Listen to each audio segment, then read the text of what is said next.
ایک امریکن سائنسدان تھا، اس کا نام ہے جوئل پرائماک۔ وہ جب اس نے آبزرویٹری کے ذریعے لہروں کا مشاہدہ کیا تو وہ کھڑا ہو گیا، اس نے کہا کہ میں آپ کو حلفاً کہتا ہوں یہ لہریں مجھے خدا کے ہاتھ کی تحریریں لگتی ہیں، خدا کے ہاتھ کی تحریریں۔ اس سائنسدان نے کہا the ripples are no less than the hand writing of God۔ اور کوئی چیز سائنس کی سمجھ میں نہیں آتی سوائے اس کے کہ یہ اللہ کے ہاتھ کی تحریریں ہیں، یعنی اس کی تخلیق کی شہادتیں ہیں۔ وہ خلاق عالم ہے، خالق کائنات، اس نے تخلیق کیا کائنات کو اور اس نے اس کو پھیلاؤ دیا، یہ اس کی تحریریں ہیں۔ پھر 2006 میں ایک اور امریکی سائنسدان جو پیدا ہوا تھا 1945 میں، جارج سموٹ، نام سن لیں، امریکی سائنسدان جارج سموٹ 1945 میں پیدا ہوتا ہے۔ اس نے 2006 میں فزکس میں نوبل پرائز حاصل کیا، اس تحقیق پر نوبل پرائز 2006 میں۔ ارے جو حقائق قرآن نے بیان کیے 1400 سال قبل، ان کی تصدیق کر کے سائنسدان نوبل پرائز لے رہے ہیں،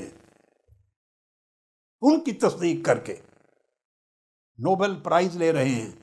اس نے کاسمک بیک گراؤنڈ ایکسپلور کر کے اس نے کہا کہ یہ جو خلا میں لہردار سطح ہیں یہ بگ بینگ کی باقیات ہیں، اور اس نے 1992 میں ریسرچ اناؤنس کی اور اس نے کہا ڈسکوری آف ریپلز کی اناؤنس کر کے اس نے کہا کہ یہ جو باقیات لہردار سطحیں لہریں نظر آ رہی ہیں ریڈیشن کی، وہ کہتا ہے کہ it looks like seeming the face of God, ایسے لگتا ہے میں خدا کا چہرہ دیکھ کے آ رہا ہوں۔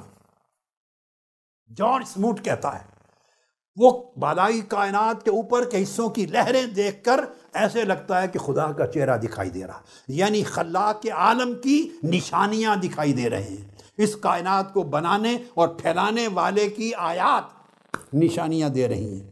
یہ اس نے اپنا آرٹیکل لکھا، اور آرٹیکل ہے God for the 21st century. میں آرٹیکل کا نام دے رہا ہوں God for the 21st century. ٹیمپلٹن press نے چھاپا، مئی 2000 میں چھپا، اور اس کی کتاب ہے جس میں یہ آرٹیکل ہے، اس کا صفحہ 153 ہے، 153، جس میں کہتا ہے کہ یہ چیزیں دیکھ کر لگتا ہے کہ خدا کا چہرہ دیکھ لیا۔ ارے سائنس کے کچھ لوگ جو اس حقیقت تک پہنچے وہ ایسے لگتے ہیں جیسے اس کے وجود اور اس کی نشانیوں پر ایمان لے آئے ہیں۔